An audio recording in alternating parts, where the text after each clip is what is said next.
තියෙන මුදල් ගොඩක් වෙලාවට එක එක විදියට ආයෝජනය කරන්න ඔයාලා කටයුතු කරනවා.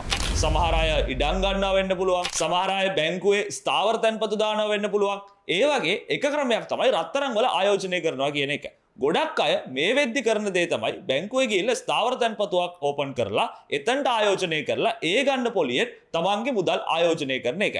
හැබැයි ඒකට වඩා රත්තරන් වල ආයෝජනය කරනවා කියන එක සෑහෙන වටිනාකම වැඩි වෙන දෙයක්. ඒකට ප්‍රධාන හේතු දෙකක් තියෙනවා. පළවෙනි හේතුව තමයි ඔයා බැංකුවේ ගිහිල්ලා සල්ලි ආයෝජනය කරොත් එහෙම කාලයක් යනකොට උද්දමනයත් එක්ක ඔයාගේ සල්ලි වල තියෙන මූර්ත වටිනාකම අඩු වෙනවා. හැබැයි රත්තරන් වල ආයෝජනය කරොත් එහෙම අපි දන්නවා ඉතිහාසයේ ඉඳලා රත්තරන් කියන්නේ හැමදාම මිල වැඩි වෙන දෙයක්. අනිවාර්යෙන්ම ඔයා මේ දවස්වල හොඳ අවබෝධයකින් ඉන්නවා නම් දන්නවා ඇති රත්තරන් මිල අහස උසට මේ වෙද්දි වැඩි වෙලා තියෙන්නේ. ඊට පස්සේ ශ්‍රී ලංකාවේ අපි රත්තරන් වල ආයෝජනය කරනවා කියලා ගොඩක් වෙලාවට කරන්නේ මොකක්ද? රන් භාණ්ඩ හදන එක. ඒ කියන්නේ මාලයක්, මුද්දක්, වලල්ලක් මේ වගේ දෙයක් හදලා තමයි Taman ගාව තියෙන රන් භාණ්ඩ සංඛ්‍යාව වැඩි කරගෙන ඒක ආයෝජනයක් කියලා හිතන එක තමයි ගොඩක් වෙලාවට ශ්‍රී ලංකාවේ අපි කරන්නේ. හැබැයි රත්තරන් වල ආයෝජනය කරනවා කියන්නේ ඒ වගේ දෙයක් නෙවෙයි. ඊට වඩා එහා ගියපු කාරණයක්. ඔයාලා දන්නවා සාමාන්‍යයෙන් කැරට් 24 තමයි අපි හරිම පිරිසිදු රත්තරන් කියලා කියන්නේ. හැබැයි පිරිසිදු රත්තරන් වලින් රන් භාණ්ඩ නිර්මාණය කරන්න හැකියාවක් නැහැ.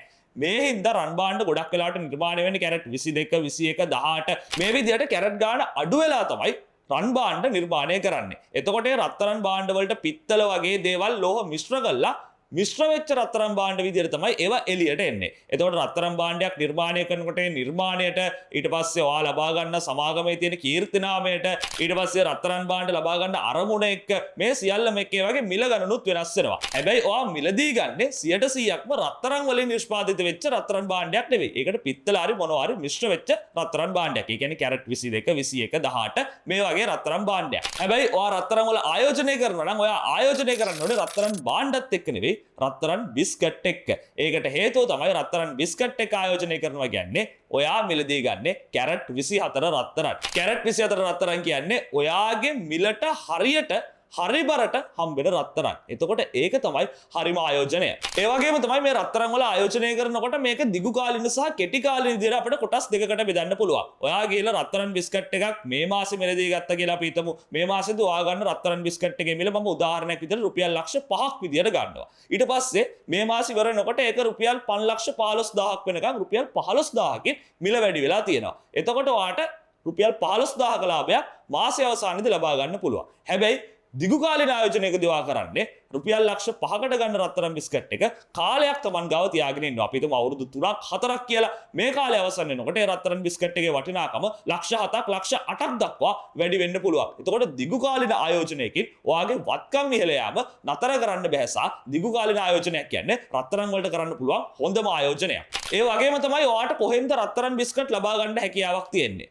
ශ්‍රී ලංකාවේ නම් රත්තරන් බිස්කට් මිලදී ගන්න හොඳම තැන තමයි හෙට්ටි වීදිය. අපි දන්නවා හෙට්ටි වීදිය කියන්නේ රත්තරන් වලට ප්‍රසිද්ධම වීදිය. ශ්‍රී ලංකාවේ තියෙන රත්තරන් කිව්වොත් අපිට මතක් වෙන තැන හෙට්ටි වීදියේ ඔයාට රත්තරන් බිස්කට් මිලදී ගන්න පුළුවන්. ඒ වගේම තමයි මේ විදිහට රත්තරන් වල ආයෝජනය කරන එකෙන් අවාසි තියෙන්න පුළුවන් නේද? ඔව් ඇත්තටම අවාසි තියෙන්න පුළුවන්. එතන තියෙන ප්‍රධාන අවාසියක් තමයි මේ රත්තරන් මිල හදිසියෙ පහත වැටෙන්න පුළුවන්. එහෙම පහත වැටුනොත් එහෙම ඔයා ගාව තියෙන රත්තරන් වල මිල අඩු වෙනවා. හැබැයි අපි දන්නවා ඉතිහාසයේ ඉඳලා රත්තරන් මිල සම්බන්ධයෙන් අවධානය යොමු කරගෙන යනකොට යම් යම් පහත වැටීම් තිබ්බත් සමස්තයක් විදියට මිල හැමදාම ඉහළ ගිහිල්ලා තියෙනවා. ඒ හින්දා රත්තරන් මිල පහත වැටීම කියන කාරණේ සම්බන්ධයෙන් ඔයාගේ ඉවසීම තියෙනවා නම් අර මම කලින් කියපු දිගුකාලීන ආයෝජනයේ තියෙනවා නම් ඔයාට ලොකු පාඩුවක් වෙන්නේ නැහැ. ඊට පස්සේ ඊළඟ කාරණේ තමයි මේ රත්තරන් බිස්කට් කියන දේ අපි කොහොමද ආරක්ෂා කරගන්නේ කියලා. ගොඩක් වෙලාවට මේවා හොරකම් කරන්න පුළුවන්. සොර සතුරන්ගෙන් තර්ජනයක් එල්ල වෙන්න පුළුවන්. ඒ වගේ වෙලාවකට ඔයාට පුළුවන් ලබා ගන්න රත්තරන් බිස්කට් බැංකු සුරක්ෂිතාගාරයක තැන්පත් කරලා තියන්න. ගෙදර තියාගෙන ඉන්නවට වඩා ඒක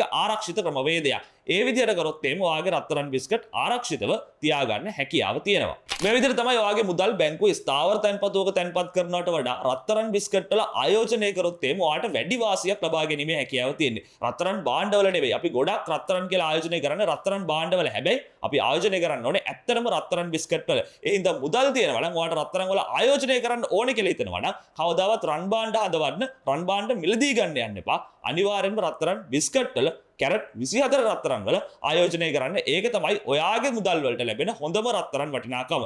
ඉතින් මේ වගේ වැදගත් දේවල් දැනගන්න, මේ වගේ ට්‍රෙන්ඩින් ටොපික්ස් දැනගන්න, මේ වගේ ඔයාගේ සල්ලි හරියට ආයෝජනය කරන්නේ කොහොමද, ඔයාගේ ව්‍යාපාර ගොඩනගා ගන්න කොහොමද කියලා දැනගන්න බිස් ස්ටුඩියෝ අපිව සබ්ස්ක්‍රයිබ් කරලා තියාගන්න. අපිත් එක්ක හැමදාම එකතු වෙලා ඉන්න. අපි දිගටම මේ වගේ කතා කරන්න සූදානම්.